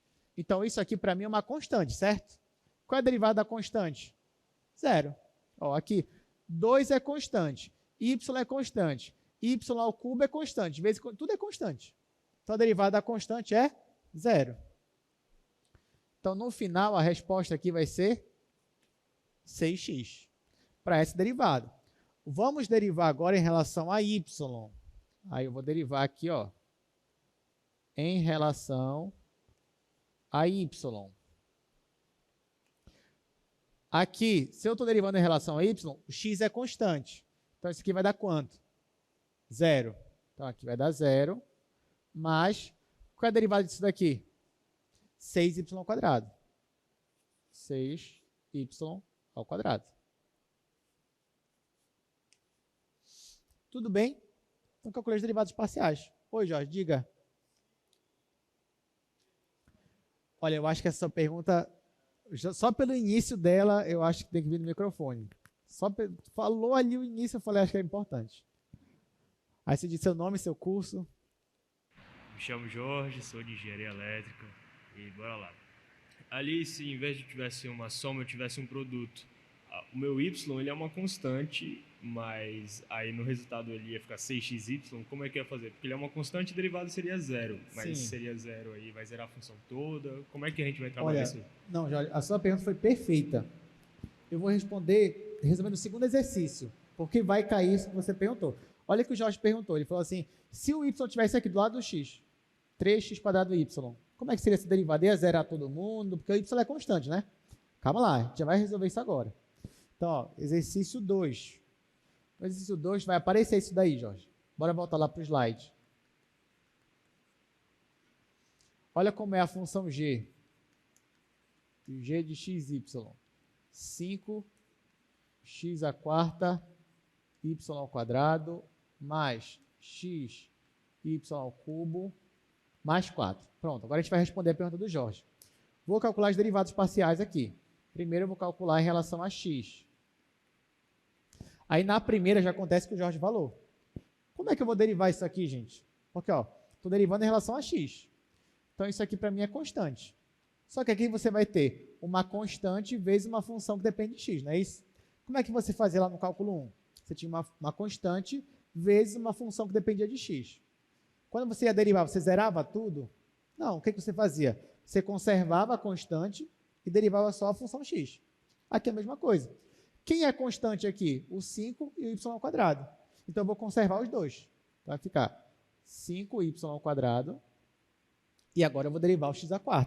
Qual é a derivada de x elevado a 4? 4x². Vai ficar isso aqui vezes 4x². Aí aqui, a mesma coisa. O y² é constante. Então, eu vou preservar a constante e derivar o x. Qual é a derivada do x? É 1. Então, vai ficar só isso daqui, ó, vezes 1. Mas, qual a derivada aqui? 0. Então, no final, isso aqui vai ficar 5 vezes 4, 20. 20. Y² x² mais y². Deu para entender, gente? Tudo bem, Jorge? Tá vendo? Essa pergunta foi muito boa. Agora deu para antecipar isso daqui. Agora a gente vai derivar em relação a y. Então, ó, vou derivar aqui g em relação a y. A mesma coisa, só que agora o x que é constante. Então, vou preservar isso daqui, preservar o 5x à quarta. Vou derivar o y ao quadrado, dá 2y. Mas, aqui, vou preservar o x, derivar só o y ao cubo, que é 3y ao quadrado. Tá? Vai ficar 3x y ao quadrado. A derivada aqui é zero. Aqui eu só faço juntar, então, esses dois. 5 vezes 2 é 10. 10x à quarta y mais 3x y ao quadrado. E acabou a questão. Tudo bem, gente? Tranquilo na derivada parcial? Claro que eu poderia ensinar vocês derivada parcial só desse jeito aqui já. Ó, gente, derivada parcial, considera que uma constante deriva o outro. Só que aí não ia ter graça e você não ia entender por quê. Tá, tudo bem, você sabe fazer isso. Você vai falar assim, olha, considera que um é constante e deriva o outro. Você consegue fazer isso? Agora, por que você está fazendo isso? Qual é a motivação geométrica? Qual é a aplicação? O que eu estou fazendo? Então, por isso a gente entende primeiro e depois vai para a parte fácil, que é só aplicar essas regrinhas, né, de derivação. Bom, ainda tem mais um exercício. Então, h de xy igual a raiz de x quadrado mais y ao quadrado. Vamos resolver. Então, primeiro, eu vou calcular. Ah, professor, eu não gosto dessa denotação. Derrom, não. Tem uma mais fácil? Tem. Ó, outra notação mais fácil é essa daqui. Ó. Vou colocar assim, h e o índice x aqui embaixo. Tá? Então, ó, voltando aqui para o quadro. Aqui, se eu quero derivar essa função h em relação a x, como é que eu represento isso? Eu posso representar só com h e aqui o índice embaixo, o x. Isso aqui já está dizendo que é a derivada parcial em relação a x. Tudo bem? Tá, então vamos derivar isso daqui agora. Aqui eu tenho uma função raiz. Né? Eu tenho uma função raiz quadrada. Como é que você vai derivar isso daí? Porque você sabe derivar o que está dentro. O problema é aqui fora. Só que a derivada da raiz quadrada, você já sabe qual é? Já, né? Qual é a derivada da raiz quadrada? 1 sobre 2 raiz quadrada. Então, é isso que eu vou aplicar aqui agora. Muito bem. Só que primeiro, ó, veja bem, você só sabe derivar, você tem dentro é um polinômio, fora é uma raiz. Eu vou aplicar a regra do produto. Então, eu vou derivar primeiro a raiz. Qual é a derivada da raiz? 1 sobre 2 a raiz. Então, aqui vai ficar 1 dividido para 2 e a raiz. Só que regra da cadeia, né? Eu agora vou ter que multiplicar com a derivada aqui de dentro. Derivada em relação a x. Ó, lembrando, isso aqui, ó, esse x aqui embaixo quer dizer que eu estou derivando h em relação a x. Qual é a derivada só do polinômio em relação a x, gente? Aqui vai dar 0, que é constante, e aqui vai ficar 2x. Então, aqui, ó, fazendo essa multiplicação, eu posso simplificar isso com esse. No final, vai ficar x dividido pela raiz. A mesma coisa eu posso fazer na hora que for derivar em relação a y. Vai ficar 1 dividido pela 1 sobre 2 a raiz, x quadrado mais y ao quadrado. Agora, a derivada de dentro, em relação a y, esse vai zerar e aqui vai dar 2y. Então, vezes 2y. Simplifico esse com esse. No final, a resposta é y dividido pela raiz de x quadrado mais y ao quadrado. Gente, vocês estão percebendo que quando eu derivo parcialmente, ou em relação a x ou em relação a y, as derivadas também são funções de duas variáveis? Então, não é porque eu derivo em relação a x que o resultado só vai ser em função de x. Não. Aqui, ó, eu derivei em relação a x, olha o resultado. Me deu uma função que depende de x e y. A mesma coisa aqui embaixo. Então, as derivadas parciais, elas também são funções que dependem das duas variáveis, né, de forma geral. Claro que às vezes pode ser que uma variável acabe não aparecendo, mas em geral, quando você deriva, vai aparecer uma função de duas variáveis. E se eu tivesse uma função de 3 variáveis, gente, ia mudar alguma coisa? Não. Então, ó, se você tem uma função que depende de x, y e z, e você quer derivar em relação a x, então o que você vai fazer? Você vai considerar que y e z são constantes e vai aplicar a regra de derivação somente para x. Ah, vou derivar parcialmente em relação a z. Então, você vai considerar que x e y são constantes e derivar só em relação a z. É isso que a gente vai fazer.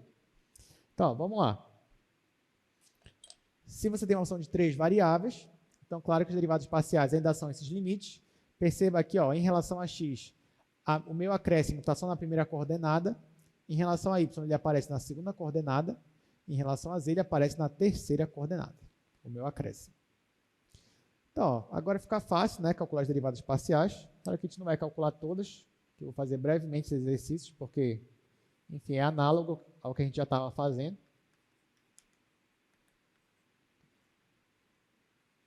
Então, primeiro, f de x, y, quer dizer, f de x, y e z agora, igual a seno de x, y, z.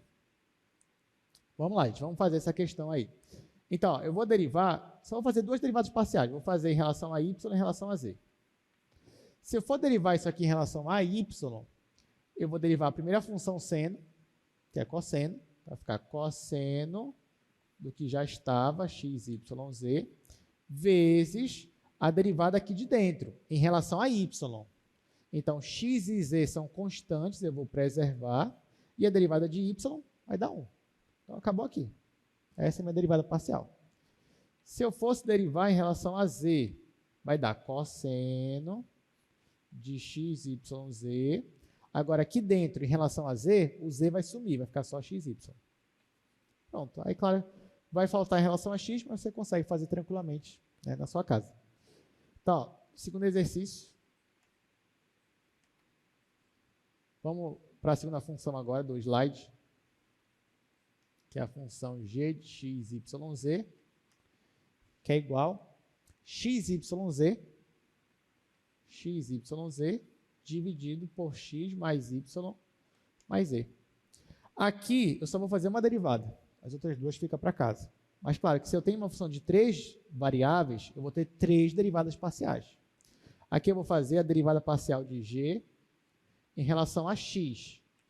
Nesse caso eu tenho uma fração. Eu vou aplicar a regra do quociente. Se eu não lembro mais, eu vou ter que usar? Vai.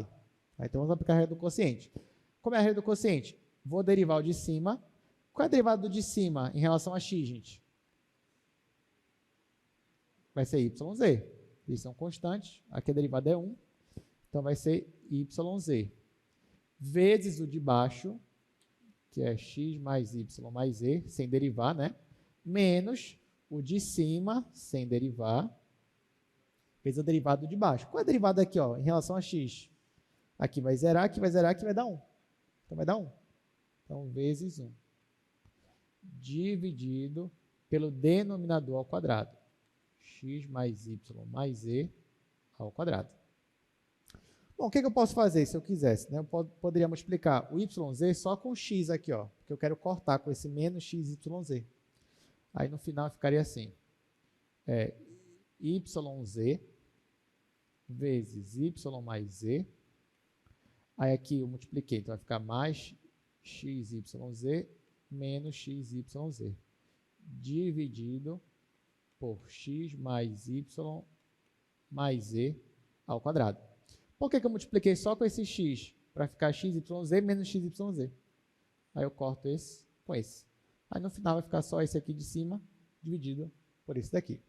E acaba essa questão, mas aí na sua casa você faz derivadas parciais em relação a y e em relação a z. Bom, agora, a gente vai aqui rapidamente, a gente já comentou sobre isso, mas eu queria pelo menos resolver uma questão sobre interpretação geométrica. Então, você já sabe que quando você deriva a sua função parcialmente, você está achando o coeficiente angular da reta tangente. Porém, você sabe também que se você tem uma função de duas variáveis, então, para o mesmo ponto, você tem duas derivadas parciais. O que significa, então, que você tem duas retas tangentes. Reta tangente na direção x e na direção y. Então, nesse caso, para cada ponto, você consegue calcular duas retas tangentes diferentes. Então, vamos resolver esse exercício aqui, ó. Seja f essa função aqui, seno de x mais z elevado a y. Determine a equação da reta tangente ao traço da superfície no plano y igual a zero e no ponto x igual a zero. Ó, presta atenção, quem é o plano? O plano é y igual a zero. Então, só fazer uma observação aqui antes de a gente fazer essa questão.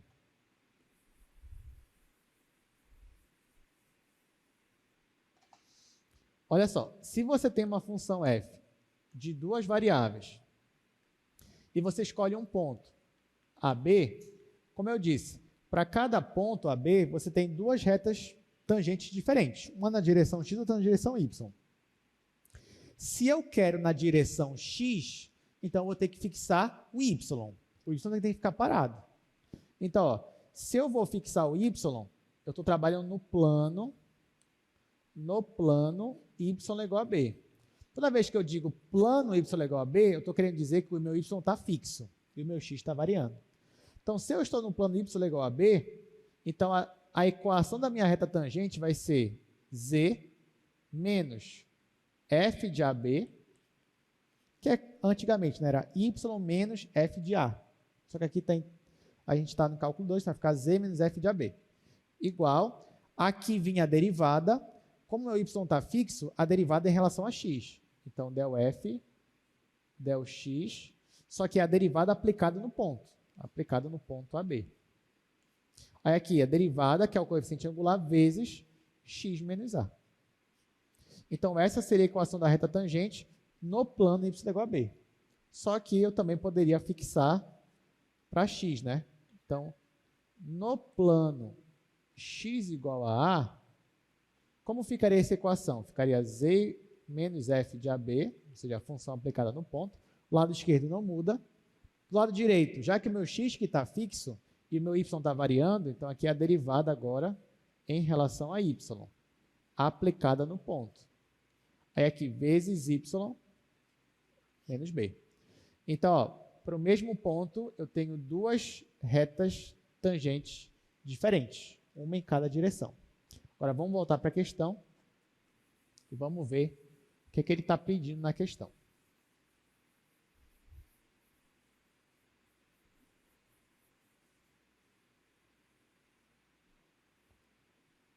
Ó, a minha função, nesse caso, é a função seno de x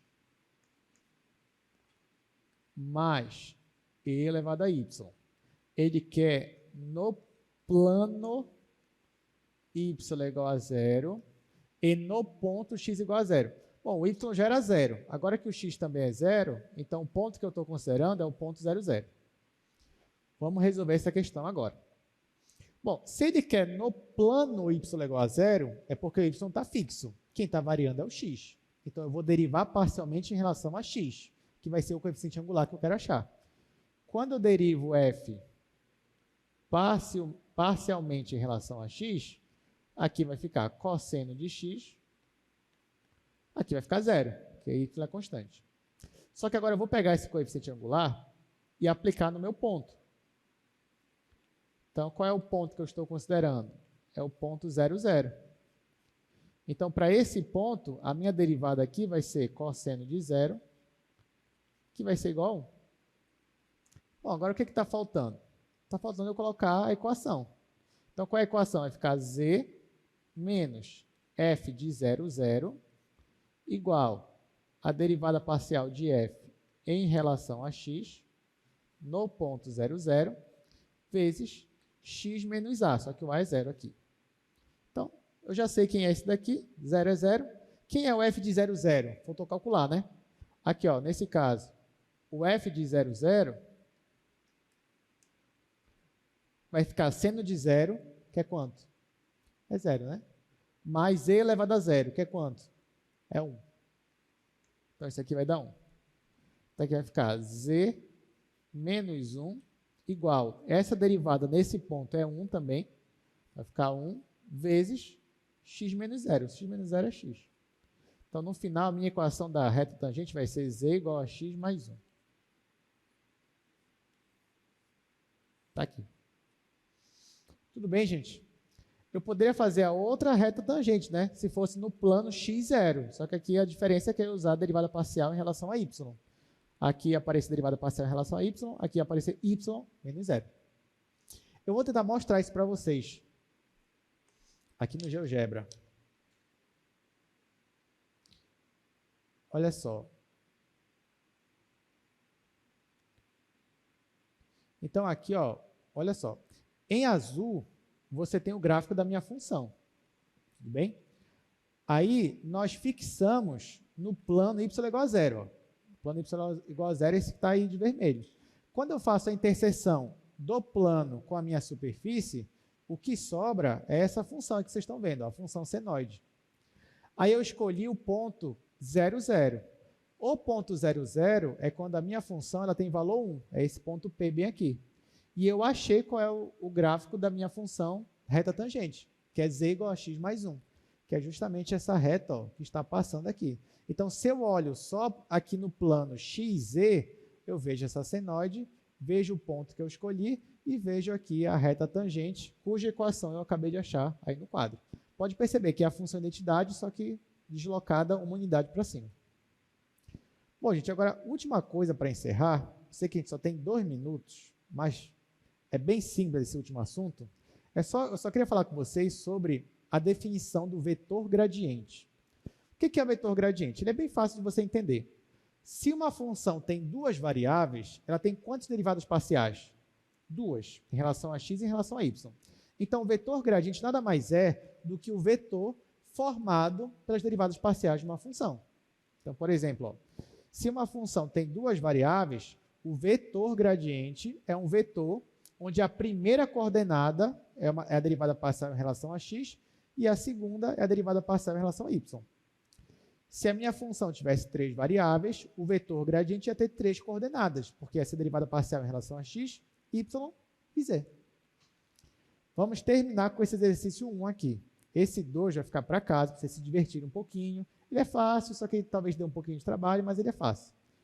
Então, eu vou resolver logo esse primeiro, já que a gente só tem 1 minuto. Então, calcule o gradiente da função x² mais y². Bom, para você calcular o vetor gradiente, basta você calcular as derivadas parciais e depois você vai formar o vetor. Então, aqui, ó, a função é essa, gente. Vamos lá, vamos fazer. A função é essa. Ele quer que eu calcule o vetor gradiente. Primeira coisa que eu vou fazer é calcular as derivadas parciais. Só que eu já sei que del f, del x, eu já sei que del f, del x, se derivada parcial em relação a x, aqui é 2x, aqui vai dar 0. E eu já sei que a derivada parcial de f em relação a y, aqui vai dar 0, aqui vai dar 2y. Pronto, eu achei as derivadas parciais, então quem vai ser o meu vetor gradiente? Ó, isso aqui é o símbolo do vetor gradiente, tá? O meu vetor gradiente, ele vai ter 2 coordenadas, em cada coordenada vai ser uma derivada parcial, começando com x. Então, na primeira coordenada vai ser 2x, na segunda coordenada vai ser 2y. E pronto. Claro que o vetor gradiente, por que eu ia definir um vetor gradiente, um vetor assim? Ele tem também uma aplicação muito importante, mas que a gente vai ver nas próximas aulas. Então, por hoje, é só mesmo a definição dele, e você percebe que é bem simples, na verdade, de calcular o vetor gradiente. Se fosse 3 variáveis, ia ter 3 coordenadas, e assim por diante. Alguém tem alguma pergunta? Alguma dúvida? Bom, então, com isso, a gente encerra a nossa aula de hoje.